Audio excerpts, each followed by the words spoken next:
The war room aboard the Vithali Dominion's flagship Sovereign Reach smelled of recycled nitrogen and old fear. Commander Kale Veyron stood before the Grand Council's holographic table, his four pale eyes scanning faces that had never once doubted their own supremacy, until tonight. He set down a crystalline data shard. It pulsed amber, the color the Dominion used for extreme threat classification. In 1100 years of galactic conquest, they had issued the amber pulse exactly twice. Tonight was the third. "You are about to make a mistake," Kale said, "that no civilization in recorded history has survived making twice." Counselor Drath Vaughn, the eldest of the seven, curled a lip. "Commander Veyron, you are a historian. You catalog the dead. Leave strategy to those of us who make the living." Kale did not flinch. He had spent 40 years studying humanity. He had read every transmission, every battlefield report, every desperate last stand that somehow, impossibly, repeatedly, became a victory. He slid the shard across the table. "Then study the dead, Counselor. Because every empire that has ever moved against Earth has joined them." 2. The weight of history. The Council did not listen. They never did, not until the stars themselves delivered the lesson. The Dominion's war fleet, 400 dreadnoughts, 2,000 escort cruisers, and a siege platform the size of a small moon, dropped out of faster-than-light travel at the edge of the Sol system with every intention of ending humanity's era in a single, clinical afternoon. Kale watched from the observation deck, not as a proud officer, but as a mourning archivist already composing the epitaph of his people's arrogance. The human response came in 19 minutes. Not panic. Not evacuation signals. Not desperate peace overtures. 19 minutes of silence, and then, the sensor array lit up like a dying star going supernova in reverse. Things were coming out of the asteroid belt, out of the gas giant's shadow, out of debris fields that the Dominion's strategists had dismissed as navigation hazards. Kale had read about this.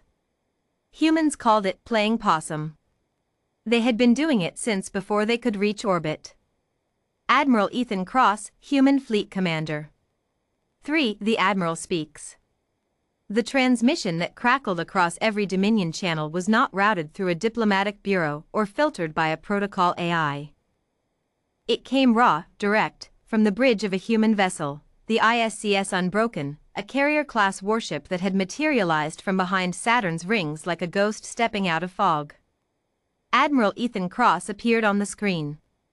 He was a lean man with close-cropped gray hair and eyes the color of deep ocean water, calm, terribly calm, the kind of calm that Kale recognized from his research as the most dangerous state a human could be in. "This is Admiral Ethan Cross, commanding officer of the Integrated Sol Command Fleet. You have entered sovereign human space without declaration of intent and in clear violation of the Kepler Accords. I am extending you one opportunity to power down your weapons and hold position." 1. Counselor Drath Vaughn laughed. He actually laughed, and the sound of it made Kale feel sick. 400 dreadnoughts against whatever primitive force this creature commands. Destroy the transmission. They destroyed the transmission. They did not get a second one. 4. What humans do when cornered. Kale had read every account. He had translated the Brathian war logs, the Psychov collapse reports, the testimony of the 3 survivors from the hegemony fleet that had tried to blockade Earth's moon in 2247. He knew, in precise academic detail, what was about to happen. Knowing did not make it easier to watch. Admiral Ethan Cross did not fight defensively. He did not hold a line. He did not organize a retreat or protect a planet. He did something that no Dominion war doctrine had ever modeled, because Dominion war doctrine was written by beings who valued their own survival above all else. Cross divided his fleet into 11 autonomous strike groups and sent every single one of them into the Dominion formation. Not through it. Not around it. Into it, threading between dreadnoughts, using the Dominion's own ships as cover, firing on angles that risked their own hulls, performing maneuvers that the Dominion's tactical computers flagged as suicidal and then watched, in something approaching electronic confusion, as human pilots executed them flawlessly. The siege platform, the one the size of a small moon, went dark in 47 minutes. Not destroyed.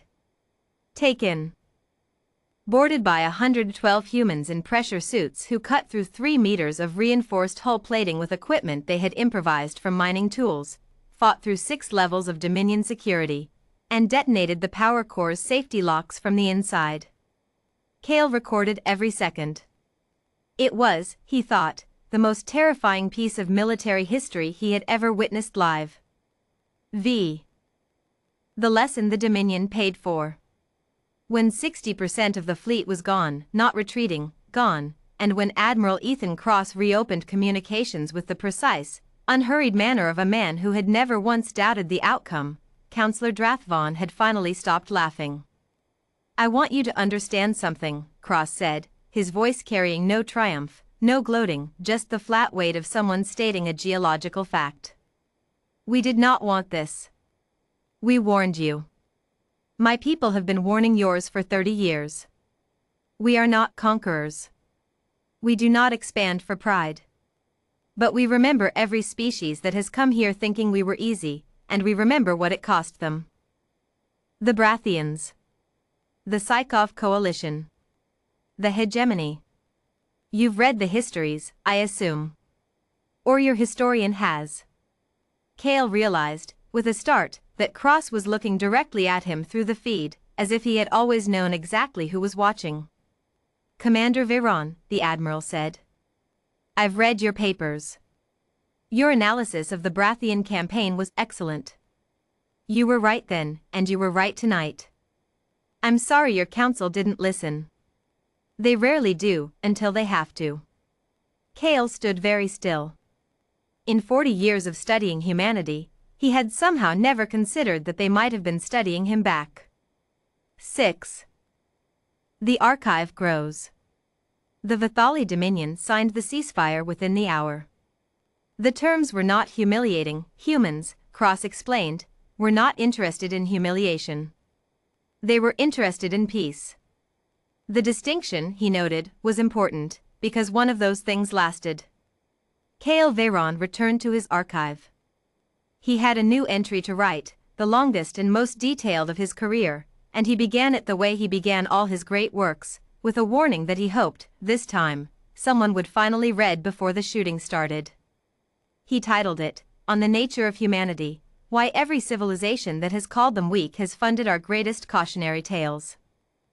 He dedicated it to Admiral Ethan Cross, not out of defeat, but out of a historian's respect for a species that had, against every odd the galaxy could manufacture, refused to be anything other than exactly, stubbornly, magnificently itself. Somewhere, across 400 light-years of scorched space and drifting wreckage, Cale suspected Cross would appreciate that. Humans, after all, always did.